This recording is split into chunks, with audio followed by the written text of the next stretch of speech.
Hello, everyone, and welcome to this 4 series interview that we are doing with women from business who really made a difference in the corporate world. And I'm especially excited about meeting Ghazal today. So, Ghazal actually is the co founder and the chief innovation officer of MamaEarth, a brand which in 4 years they've really made a difference. So thank you so much, Ghazal, today for being with us. It's a pleasure to have you on the show, and would love to hear some of the things from you which will inspire a lot of other women who are sitting on the fence thinking of becoming entrepreneurs or are already wetting their feet in the entrepreneurial world. So welcome and thank you so much. That said, it's a pleasure to be here and talking to all of you. If I can inspire folks out there even a little bit, it'll sort of mean a lot to me.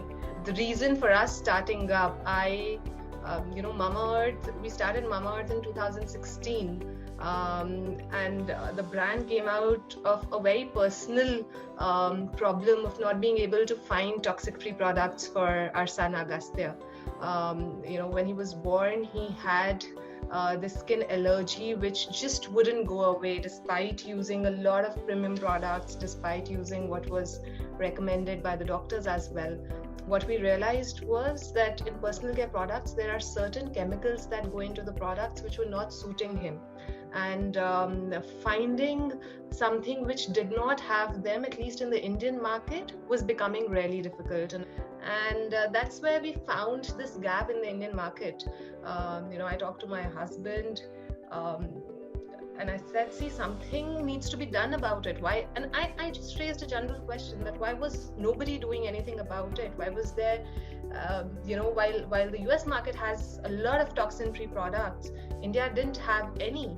And that's where, he sort of suggested, here, we can do something about it. And that's how we started doing our research. We almost put 6 to 8 months into figuring out if this was even possible in India or not. And what we realized was that a lot of ingredients that were going into the product were actually natural ingredients which were very much available in India. And there was it wasn't like it wasn't possible to do toxin-free formulations, but just using a few chemicals made the price of the product come down so significantly that probably it didn't make sense for the larger organizations to pick up that proposition at that point of time.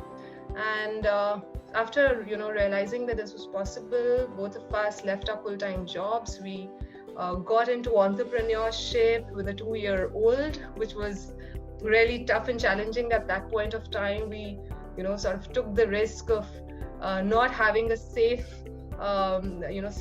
of regular salary coming month on month while we were staying on rent. But the purpose was so close to heart because we had faced the problem and we had talked to our friends and realized that it was not just us, but a lot of parents were doing exactly the same thing.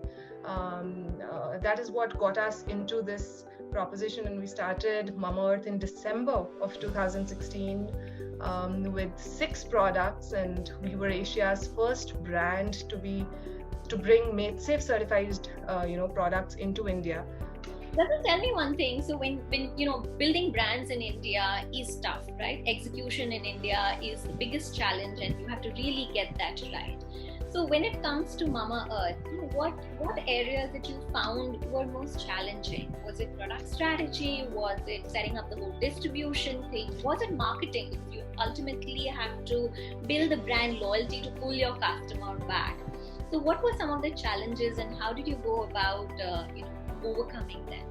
First challenge to us was that what is it that will convince your consumer to trust you and buy into your proposition, which is where we decided that if we say that we are good, it is probably not going to make that difference because everybody says that about themselves. And that's where we got an external agency to certify us, which is where Made Safe came into play. We said that external agency coming, checking our products, checking the way we store our products, build, use the ingredients that go into the product, etc. And hence I think that Made Safe certification was was something that helped take care of this first challenge which came.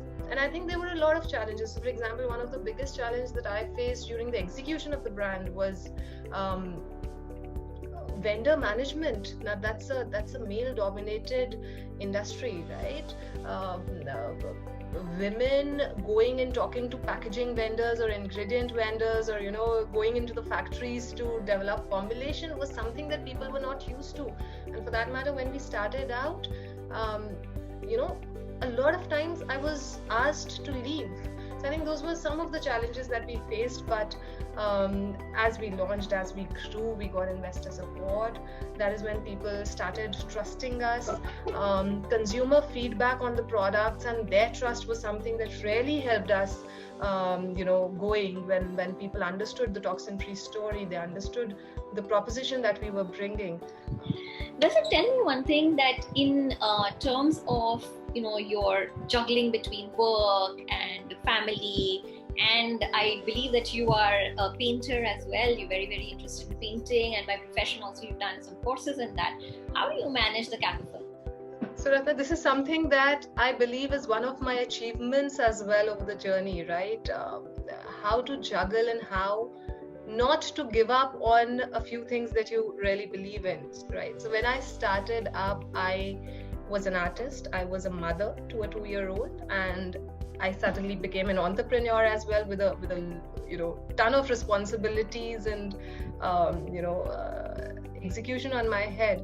At that time, it was really difficult, to be very, very honest. Being a new mother and an entrepreneur is a different struggle in itself. But over time, I think what I learned was that I was the master of my time, and I was the only one who could help myself. If painting is my passion, right? I went to New York, I did study from New York Academy of Arts, and before starting MamaEarth, I was very happy. I had a studio, I was exhibiting, selling my works nationally as well as internationally. First 6 months, all I was doing was working on MamaEarth and taking care of my son. There was a time when I became uncomfortable because painting is something which keeps me alive. It's kind of a meditation for me, and that is when I started a thing which was called 4 a.m. Club.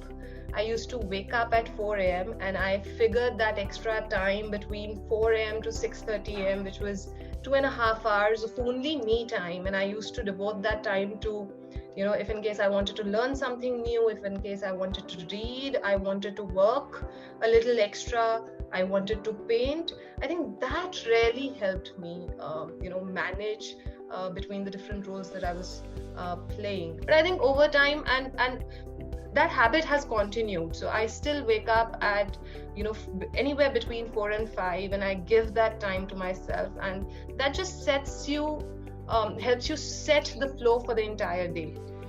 Ghazal, any message for women entrepreneurs who are, struggling, working hard, doing whatever they can to make their mark? What I've learned from, these 3 or 4 years of my journey, I would say that if you have an idea and you really believe in it, right? If you really think that what you're trying to do will make a difference in this world, just go for it. Don't have these inhibitions or things that scare you. Will this happen right? Is this the right decision? Will I be able to do it or not? I think if you believe in what you're trying to do, you'll be surprised that if you just put in your 100%, how the world around you gets together to make that happen for you, right? And that's a very powerful thing that you can feel. The only other thing that I would say to all the women entrepreneurs is that women juggle. That's our superpower, right? We take care of a lot of things at the same time. That said, don't let that burden you. Ask for help wherever you need help, and I've done that, and trust me, I've seen people around me going that extra mile to help me out wherever they can.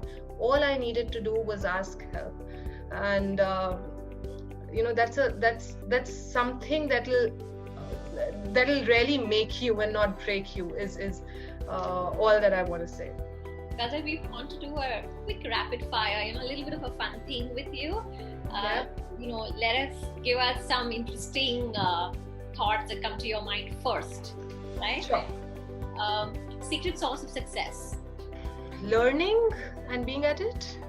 One book that you love and you would recommend to others. Atomic Habits. I think I've read it and I've implemented a lot of it into my routine. It talks about stacking habits, which really makes a difference. And to everyone out there, I'd say read that one book and implement. Execute what it says, right? It'll change your life. If you had an opportunity to dine with an entrepreneur, who would you pick? Falguni Nair from Nykaa is somebody who really inspires me. And I think if I get to have a dinner with her, I can learn a lot from her. One person who brings a smile to you when your day is great? My son.